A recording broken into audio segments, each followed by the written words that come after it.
فکر انسان کی ترتیب کرتی ہے۔ فکر و فن کی نمود اور افکار تازہ کی تلاش کے اسی مقصد کو پیش نظر رکھتے ہوئے نیشنل ٹیکسٹائل یونیورسٹی میں لٹریری سوسائٹی کا قیام عمل میں لایا گیا، جس کی کارکردگی بے مثال ہے۔ اسی سوسائٹی کے پلیٹ فارم سے ہمارے یونیورسٹی کے ایک ہونہار طالب علم نے آل پاکستان انٹر یونیورسٹی مشاعرے میں 3ری پوزیشن حاصل کی۔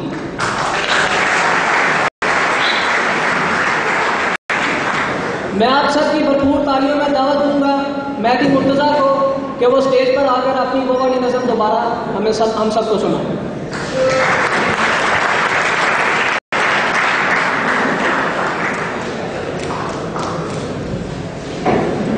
السلام علیکم fellows and your brother and friend Syed Mehdi Murtaza. یہ ہمارے لیے بڑی اعزاز کی بات ہے کہ ہمارے درمیان اس وقت ایک مرد مومن، مرد مجاہد موجود ہیں، اور یقیناً یہ لٹریری سوسائٹی کی کاوشوں کا نتیجہ ہے۔ میری نظر آج کل کے نوجوانوں کا ایک پیغام ہے، ایک آواز ہے اپنے پیارے وطن دیش پاکستان کے نام۔ اس کا عنوان ہے اے میرے دیش تو ناراض نہ ہونا ہم سے۔ اے میرے دیش تو ناراض نہ ہونا ہم سے، اب غلامی کی ہے گر تو میری گردن میں، اور پاؤں کے وہ ہر چند کفے آہن میں۔ ہاتھ اپنے ہیں کہ افلاس نے کاٹے، پھر بھی جسم نازک ہے کہ یاجوج نے چاہتے، پھر بھی شام غم شادی غربت میں بدل جائے گی، تیر کی نور کی دھاروں میں ہی ڈھل جائے گی۔ دیکھنا گل کا کراہن تجھے پہنائیں گے، ہم تیری خاک سے کچھ پھول کھلا دیں گے۔ خون دل دے کے نکھاریں گے رخے برگ گلاب، اے میرے دیس تو ناراض نہ ہونا ہم سے۔ یاد ہوگا تو صحیح تم کو ہمارا ماضی، ہم رہے تیرے شہیدوں ہم ہی تھے غازی۔ کوئی مسند ہے نہ دولت نہ خزانے جن کے، وہ تیری خاک کی حرمت کے لیے ہیں کرتے۔ وہ صدا جن کے مکانوں میں شب تار رہے، ہم اگر تیرے اجالے کی طلبگار رہے۔ اب میرے گھر کی سیاحی پہ تجھے غم کیوں ہے، آنکھ تیری میری صورت پہ یوں نم کیوں ہے۔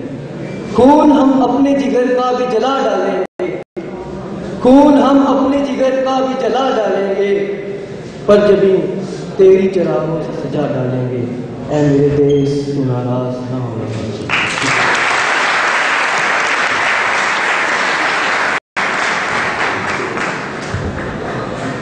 خون ہم اپنے جگر کا بھی جلا ڈالیں گے، پر جبیں تیری چراغوں سے سجا ڈالیں گے، اے میرے دیش تو ناراض نہ ہونا ہم سے۔ یہ تھے مہدی مرتضیٰ جنہوں نے نہایت عمدگی سے اپنے جذبات کا اظہار کیا۔ اب ہم اپنے پروگرام کے اصل کی طرف بڑھتے ہوئے میں دعوت دوں گا بکار کو کہ وہ آپ سے چند باتیں جناب زید صاحب کی شخصیت کے بارے میں۔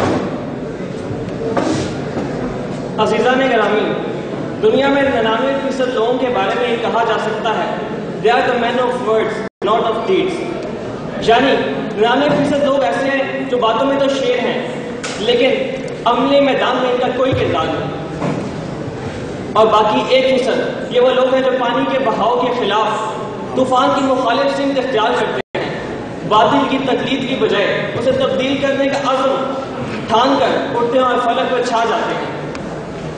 آسمان و زمین کی تمام قوتیں ان کے ساتھ اس کار خیر میں شامل ہو جاتی ہیں، اور ان کا عزم باطل اور طاغوتی نظام کو پاش پاش کرتا ہے۔ ایسی ہی ایک شخصیت آج ہمارے درمیان بھی موجود ہیں۔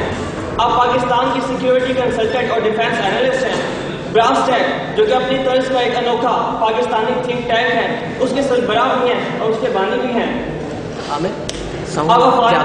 آپ افغانستان میں ان جہادی دستوں میں بھی شریک تھے جنہوں نے سوویت یونین کے خلاف جنگ میں بھڑکتی ہوئی آگ کے شعلوں میں سر پر کفن باندھ کے محمدی علم کو بلند کیا۔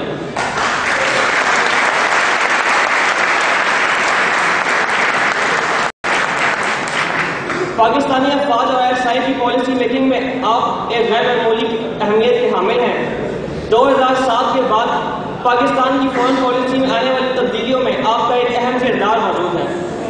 میں آپ سب کی بھرپور تالیوں میں دعوت دوں گا جناب سید زید زمان حامد صاحب کو کہ وہ اسٹیج پر آئیں اور اپنے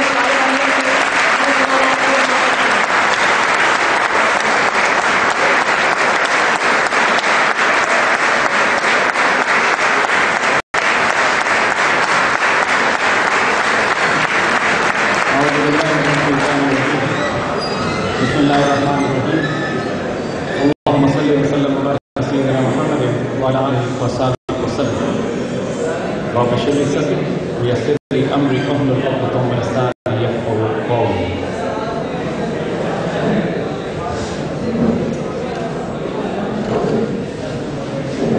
میرے عزیز بچوں، اساتذہ،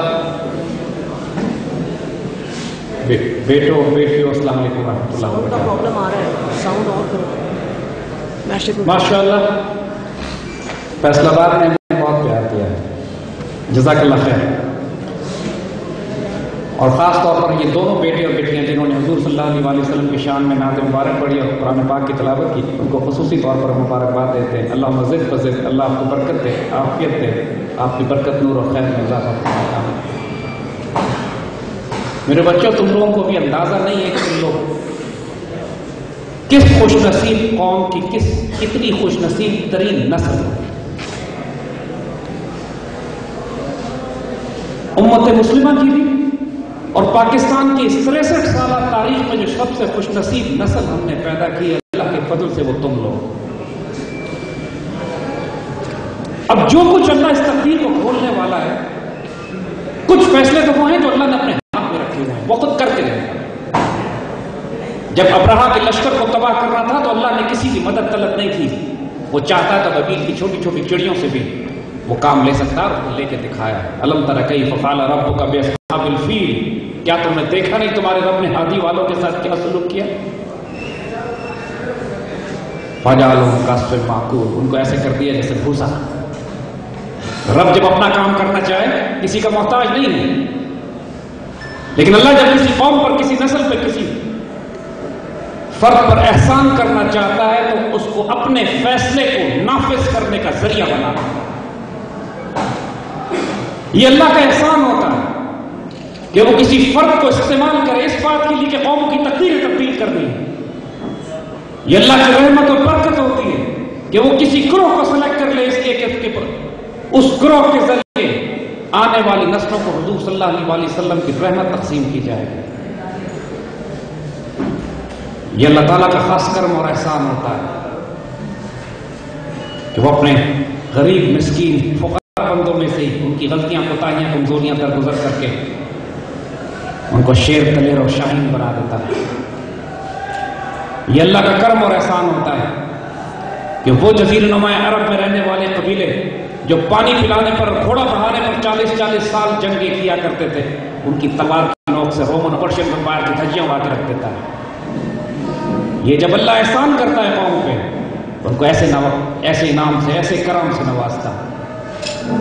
اللہ نے ہماری بڑی نسل پہ جو ہم سے پہلے نسلیں گزر کی گئی ان پر احسان کیا کہ اللہ نے ان کو استعمال کیا اس لیے کہ کائنات میں یہ تحفہ جس کو آپ آج پاکستان کہتے ہو، یہ مدینہ ثانی، اللہ رسول صلی اللہ علیہ وسلم کے سائے میں بنا ہوا قائم رہنے والا یہ ملک جس میں اللہ نے آپ کو پیدا کیا ہے۔ میرے بچوں، اس بات کو کبھی نہ بھولنا کہ آنے والے دور میں اب جو کچھ ہونے والا ہے، آنے والے دور میں اللہ سبحانہ وتعالیٰ نے جو کچھ تقدیر کھولنی ہے، اس کا مرکز بھی پاکستان ہے، اس کا ذریعہ بھی آپ لوگ۔ انسان یہ کرم، یہ فضل اپنی طاقت کے بل پر،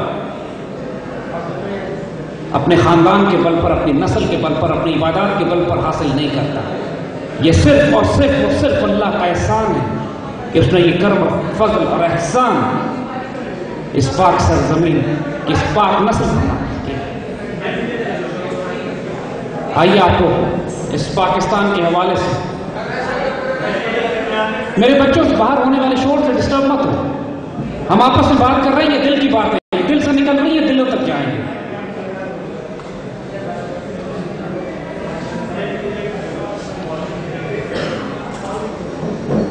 اس پاکستان کے قوم ترانے میں جب آخر میں کہا گیا ہے کہ سایہ خدائے ذوالجلال، آؤ تم کو پہلے اس کی تھوڑی سی مثالیں دیں کہ سایہ خدائے ذوالجلال کہتے کس کو ہیں، تاکہ پھر آپ کو یہ معلوم ہو کہ آج پاکستان کس مقام پر کھڑا ہے، اور آنے والے وقتوں میں ہم نے پوری دنیا میں جو کردار